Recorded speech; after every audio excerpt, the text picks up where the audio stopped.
Hey everybody, my name is Brennan Hutchings. The title of our project was called Acute Lithium Toxicity with Co-Administration of Gabapentin, Case Report, and Review of Literature.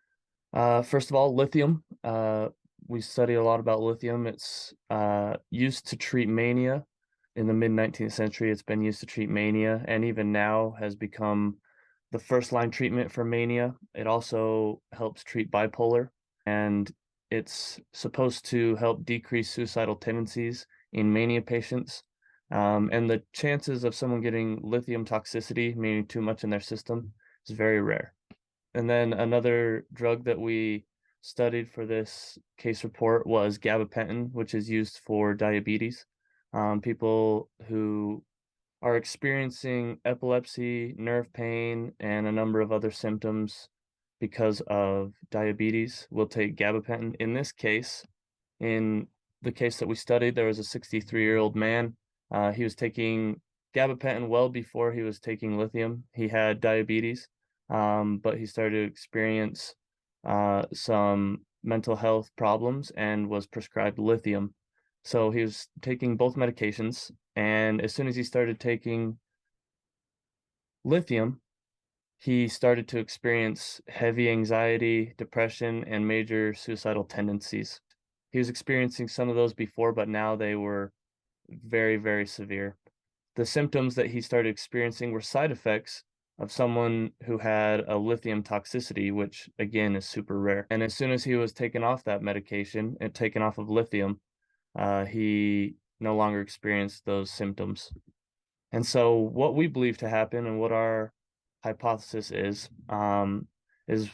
because both gabapentin and lithium are eliminated through the renal system, meaning basically we pee both of them out, they're filtered through the kidneys.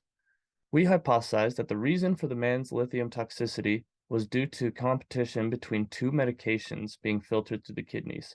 This competition caused lithium to build up and eventually lithium toxicity. So basically what that means is because these two medications were competing in the kidney, this caused the escape of gabapentin to be prioritized over the escape of lithium, and the lithium started to build up, and then it caused lithium toxicity. And so that was our assessment, our hypothesis of what had happened in this scenario. And it was fun to do the study. It's a like I said, it's an acute study, which means it does not happen very often.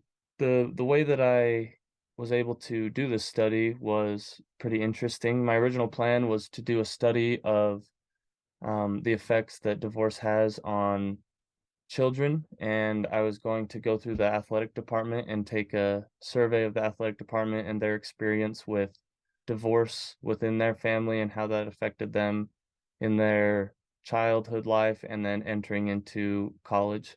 But as I was preparing to do that project and take that survey, opportunity came up with Virginia Tech University Medical School, and I was able to hop on a few projects of theirs, including this one, and I was able to be an author of a hopefully soon to be published article of this acute study, which is pretty exciting. Budget was zero because the information was all free and provided for us. The only risk management is we had to make sure that we had consent from the patient that was involved, the 63-year-old patient that was involved. There's no budget and very little risk. And how I felt about my project. I really enjoyed working with the people that I worked with. I got to work with a lot of doctors, psychiatrists, and I'm going into psychology, so those worlds mesh very well together. I got to see how medications can affect the mind and can really be an impact on your mental health. And I really enjoyed working with the people that I worked with.